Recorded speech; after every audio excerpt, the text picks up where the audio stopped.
Threesome ni na Markki Stroem, Miggy Campbell at Chasey Bites may pasabog sa pagwawakas ng Unlock Episode 9. For more latest updates and chika balita, tumutok lang sa channel ko. Narito tunghayan natin ang buong detalye.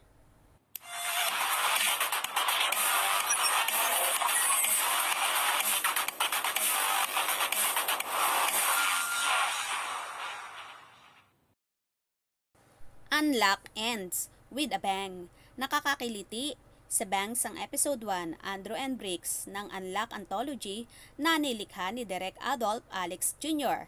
Pinagbidahan ito ni na Markki Stroem at Mike Liwag at nag-streaming umpisa July 9, Huwebes sa Gagaolala.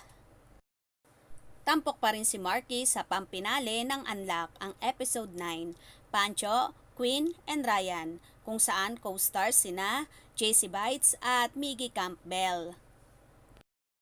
Nakatakda ang premiere streaming nito sa September 10, Huwebes. It was fun, to be honest. This episode really focuses on a throuple or a threesome, pahayag ni Markki nitong September 2, Miyerkules, via Messenger. It focuses more on telling the story. It was highly collaborative as there was no script and we had to create the plot as we shot the scenes. Direk Adolf created the framework and we navigated the story without knowing how it will end, parang teatro. We started from the first sequence and worked our way to the last sequence. I have never done something like this before, so I am excited to see how it turns out. Anong sustansya ang malalasap sa sukdulan ng episode? This, in its core, is an examination of how three-way relationships work, the trouble with jealousy, and the mix of different personalities, paliwanag ni Markki. We all thought dealing with one person in a loving relationship was hard. Now, try dealing with the complexities of two people. It's about understanding, trust, and sexuality. Mapanghas ang pagganap niya sa buena mano ng Unlock. Mas pasabog ba sa pagwawakas ng anthology? It is quite poetic, actually. The ABS in full circle, Andrew and Bricks, Calvin and Drake, Ellie and Frankie, Greg and Harold, Ivan and Jack, Kyle and Kyle, Luke and Matt, Neo and Omar, and the season ends with Pancho, Queen, and Ryan. Queen lacks what Andrew unlocked. Not a spoiler. I just found it quite smart. Parehong nakasama sa kapamilya teleserye na sandugo ang 27 anyos na si Miggy Campbell at ang 28 anyos na si Chasey Bites. Gaano sila kadering sa Unlock episode na Pancho, Queen, and Ryan? Kumusta ang pakikipagtrabaho sa co-stars at kay Direk Adolf? Sagot ni Miggy, magaan lang, especially kami ni Chasey dahil magkaibigan kami in real life. About kay Markki, sobrang professional niya at napakagaling niya sa co-actors niya on how to handle the different situation. Yung mga scene na awkward, hindi nagiging awkward dahil nagbibigay siya ng tips. It's my first time to work with Direk Adolf. Napaka-passionate niya bilang isang director sa paggawa ng mga pelikula. Napansin ko sa kanya, hindi siya nagsettle sa nakasanayan na style on how to present the film. He's flexible and you feel his eagerness to give the audience the true feelings of the scene. He's more into real situation and happenings ng mga characters. Kasi yun talaga yon pag nangyayari at pwedeng mangyari. Hirit naman ni Chasey, ang pakikipag-work ko kay Direk Adolfo ay solid since unang project ko, yung makipag-eksena sa lalaki na ang role ay gay. Sobrang challenging po ito para sa akin at sobrang thankful din po ako kasi swabe lang ang work at pakikisama ni Direk Adolfo at mga crew niya. Nagkaroon ba sila ng agam-agam o pag-aalinlangan sa mga mapangahas na eksena? Sabi ni Miggy, as in wala, magaan lahat at all professional and no apprehension dapat. Kasi need naming ma-feel talaga ng totoo ang bawat scene to make it more real. Interesting ang story ng episode dahil sa mga kakabit na issues, laging may third party. Memorable para sa akin na makatrabaho ko si Direk Adolf kasi naririnig ko na siya noon pa at nakikita for how many years. It's been years bago matupad yung isa sa dream ko na ma-meet at makatrabaho ko si Direk Adolf. Kumusta ang pagtatrabaho sa panahon ng pandemic considering the safety protocols and guidelines? Pahayag ni Miggy, it's good. Iyon talaga ang kailangan para maiwasan ang pagkakaroon ng problem. Mabuti naman dahil nasunod namin ang safety protocols and guidelines. Himotok ni JC ang pagtatrabaho sa pandemic na panahon ay sobrang hirap para sa akin. Need mong magpursige kasi need mong makilala pa sa mundo o trabahong iyong ginagalawan. Pero kahit papano, masaya pa rin dahil safe ang work. Ano ang natutunan nila sa episode na ito?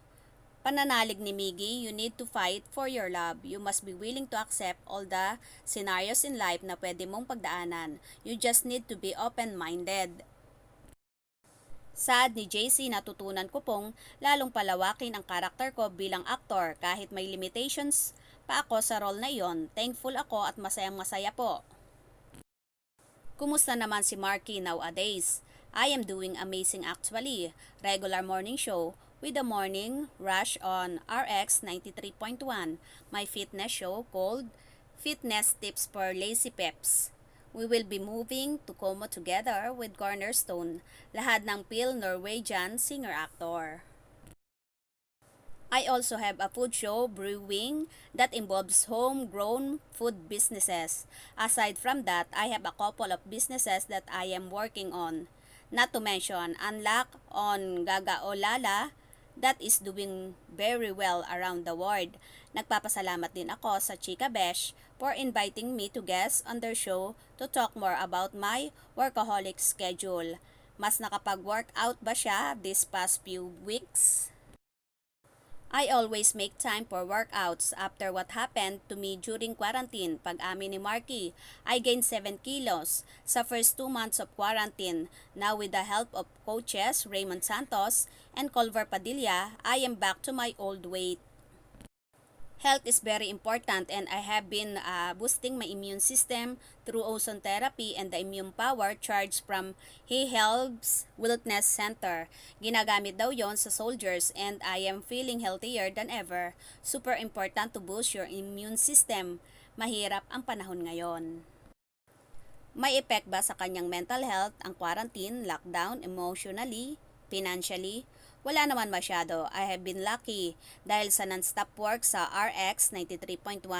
Nagpapasalamat ako sa kanila cause if they weren't around, baka mabaliw ako sa bahay pagtatapat ni Markki. Work her always calm me down and being able to wake up at 6 a.m. every morning for my radio comedy show. I feel like it is my therapy. Also, laughter is the best medicine. I am the kind of person who loves to work, especially if it's something I am passionate about. I would rather do something wonderful for less pay than something with less promise for a fortune. This has been a common theme for me 10 years later. I am still here and I still love what I do. So I guess I'm doing something right. Hehehehe. Hindi siya tinantana ng mga intriga. Naapektuhan ba siya? This thing never really affect me. Tahasang tugon ni Markki. With my chatter background, I am all about professionalism and focusing on my craft. I am too busy focusing on the people who love me than to care about those who don't. Ano ang assessment niya sa kanyang well-being ngayon? I couldn't be happier. In the weekends, I am at home with my family. Parents are both retired. Salaysay ni Markki. I have always been fortunate in sense that I know I always have them to fall back on if anything happens. Even if my parents are well off, I have been living myself since I was 19. I have always believed in the idea of sariling sikap and have never asked them for financial support. Therefore, all there is positive emotional support. I love my parents. They are my life. Family is everything. Ano ang insight niya sa new normal na pamumuhay lalo pat nalalapit na ang Christmas season? Ano ang inaasam niya sa pagsapit ng bagong taon? Christmas is coming. It has not been easy for us. I have realized that we should help one another. During this crisis, pahayag ni Markki, try to find a way to give what we can, especially because it is the holiday season. I find that because of people's frustrations about our situation, social media has turned into a toxic space for a lot of people. I have been looking for ways to cheer people up as opposed to bringing anyone down. My hope for next year is that sana matuloy yung play namin na Bongga Kaday at Resorts World. We prepared for it only to be stopped in our tracks because of this pandemic.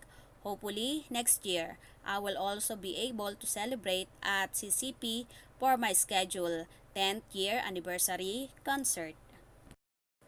So many things got cancelled, but I am happy that my family and I are healthy and well. I hope all of you are too.